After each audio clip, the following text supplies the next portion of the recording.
from NBC4. This is the Channel 4 News at 11. The flames, you can see, are still lighting up the night sky. Firefighters still battling that huge brush fire near Rancho Santa Margarita. And here a homeowner captures the terror on home video. Investigators saying tonight this fire is suspicious. Tonight police are looking for a car seen speeding away.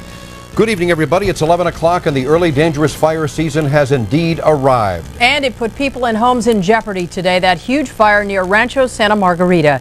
Here's where it burned in the Coto de Caza and Wagon Wheel areas, threatening homes while a 2-mile stretch of the 241 toll road was shut down in both directions. Channel 4's Chuck Henry is live on the fire lines in the Wagon Wheel area tonight, where people who evacuated today are just coming back home. Chuck? Here on Apache Drive, California Department of Forestry is helping folks clean up after a day they will not soon forget. This fire burned about 1,100 acres, and tonight is about 85% contained. It burned over 1,000 acres. It threatened more than 200 very expensive homes. And tonight, fire officials are calling this fire on the eastern edge of Orange County suspicious. We still have an investigation that's ongoing with our arson investigators. They're running down a lot of leads, picking up some physical evidence, and looking at some of the news footage some of your helicopters shot. So their portion of this will probably play on for a few more days. Tonight, homeowners were cleaning up after a very close call and sharing their experiences. Even during the height of the fire, people thought to bring out their home video cameras. Kim, at the height of the fire, what were you doing? I was fully dressed, standing in the spa, bucketing water over the fence onto the hill. Did it work? I think so.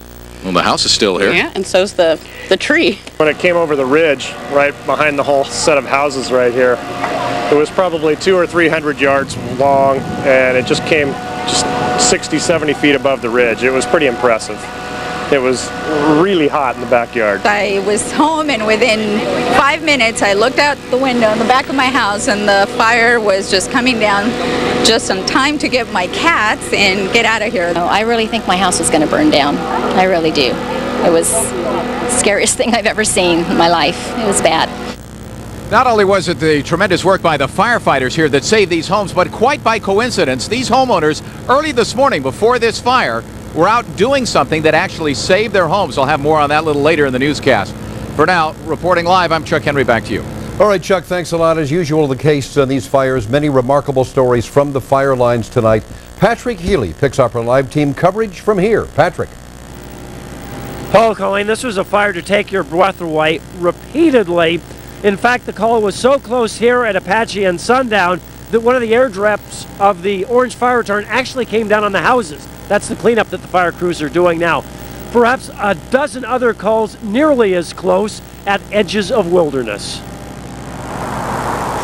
With the remnants of the burnout just aglow over the ridge and firefighters on just-in-case watch, electrician Craig Wheeler vividly recalled the very different picture he saw from a job site 1 canyon over from his wagon wheel home. And I took off driving over here as fast as I could, and sure enough, it was right next to my house. How much fire was there when you got home? About 2 stories of flames that looked like going up the hillside. Frontier Street neighbors Paul and Jelita Nelson made a reconnaissance run, then returned. Paul hooked up a hose to the pool pump. And the 100-foot hose got me up there, and one of my neighbors, Mark, over there, helped me, and we walked up there and started spraying, spraying as much as we could. But after a while, it was so dark and smoky that we had to stop.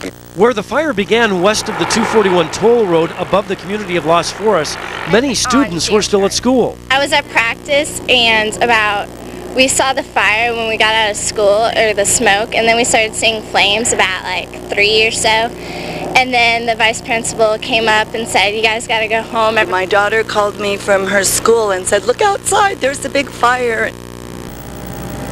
After sundown, before they could go home. Now, this issue of homeowners using garden hose to protect their property, this is a recurring issue whenever there are brush fires. In general, fire departments do not mind so long as the evacuation is voluntary and the homeowners get the water from their pools, do not have to tap into the municipal water supply, which could lower the pressure at hydrants.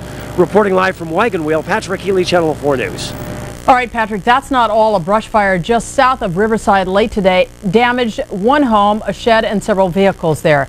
Anxious residents watch from a nearby hill as the